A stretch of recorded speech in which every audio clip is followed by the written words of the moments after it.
Du premier atterrissage d'un avion à la construction d'un aéroport, du rachat par la ville de La Chute en passant par le développement d'un aéroparc, ce récit raconte l'histoire de l'aéroport de La Chute.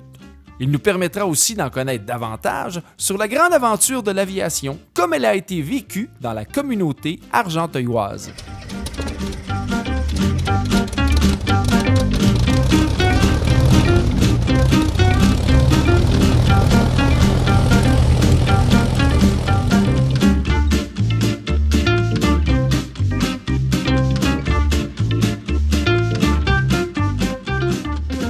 On est présentement au Parc Richelieu à La Chute, sur le bord de la rivière du Nord, là où, à peu près 100 ans avant aujourd'hui, le 13 novembre 1919, il y a eu un exploit quand même assez extraordinaire. Ça a été le premier atterrissage d'un avion ici à La Chute.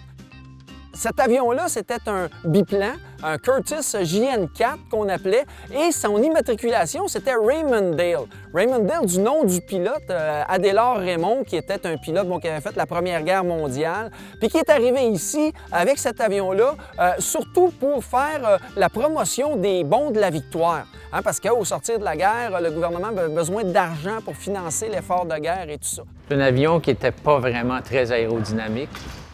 Le moteur était rudimentaire. Et puis le cockpit était ouvert, c'est-à-dire qu'on avait un petit pare-brise, on était dans le vent, littéralement. Alors c'était une aventure, à la fois parce que le moteur n'était pas très fiable, à la fois parce que les caractéristiques de vol étaient intéressantes.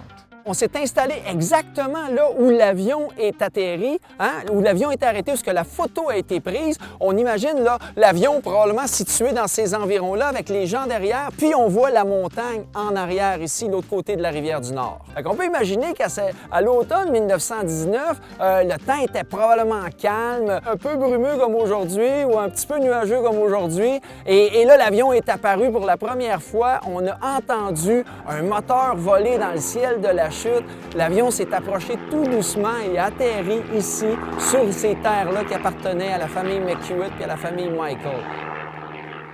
On peut imaginer, à l'approche, quand Adélard Raymond est arrivé dans son biplan au-dessus de la chute, comme ça, il a survolé le lac Émilie. Ensuite de ça, il a fait son approche dans ce champ-là qui aujourd'hui est transformé en parc de baseball. Les foins avaient probablement été faits à ce moment-là parce qu'on est au mois de novembre. Tout avait été récolté, tout était à ras-le-sol. Ça a dû quand même être une grosse aventure que de faire cette approche-là puis d'atterrir dans ces champs-là. Et puis là, bien évidemment, tous les gens, la population qui vivait aux alentours sont arrivés et sont venus faire une célébration en ce 13 novembre 1919. La famille Ayres est directement liée au développement de l'aéroport de La Chute. En 1955, Gilbert Ernest Ayres, alors président de la filature Ayres et premier maire de Ayersville, vient de s'acheter un avion, un Douglas DC-3 immatriculé CF-HPM. Il a donc besoin d'une piste à proximité de la filature. Après une quinzaine d'années d'exploitation, la compagnie Ayres décide de vendre l'aéroport à la ville de La Chute. Il est proposé d'aménager autour de la piste le premier aéroparc industriel du Québec. Ça fait 12 ans qu'on est ici. Dans le temps, on avait un avion, un instructeur, une pompe à gaz. Et puis, on a plusieurs établissements de maintenance d'avions. On a une école d'ultraléger. Il y a cette école-ci pour les avions certifiés. Il y a aussi un opérateur d'hélicoptère. Alors, c'est un aéroport qui est devenu, au fil des années, extrêmement occupé.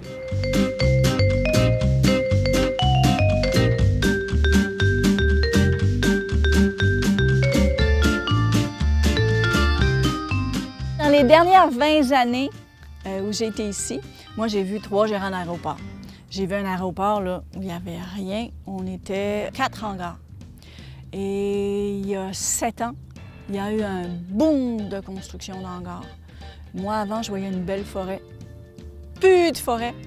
Il s'est construit 84 hangars.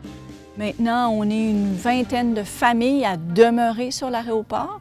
Ça, c'est sans compter tous les hangars qui ont leur appartement de fin de semaine. Le hangar est converti en hangar maison, donc sur la rue, ça a l'air d'une maison normale avec une porte en hangar, porte de garage de voiture normale. Mais quand on est de l'autre côté, la porte de garage de voiture, c'est une porte de hangar pour faire entrer un avion qui a accès à ce qu'on appelle un taxiway qui va mener à la piste, puis là, il va décoller. Le boom est encore là. On a plein de jeunes qui veulent être pilotes parce qu'il y a un manque de pilotes. L'école, ça marche à plein. Et puis aujourd'hui, on a ajouté plus que 12 000 pieds d'édifice ici avec le nouveau hangar. On a 13 avions, puis on a encore plus d'instructeurs que d'avions. Des aviateurs de la première heure aux pilotes d'aujourd'hui, ces pionniers de l'air capables de faire décoller des engins à moteur plus lourds que l'air poursuivent leur quête d'aventure toujours un peu plus vite, un peu plus loin, un peu plus haut. On est libre dans le ciel, on n'est pas limité à une route, un chemin, on peut aller dans les directions qu'on veut, on peut faire ce qu'on veut. C'est la liberté.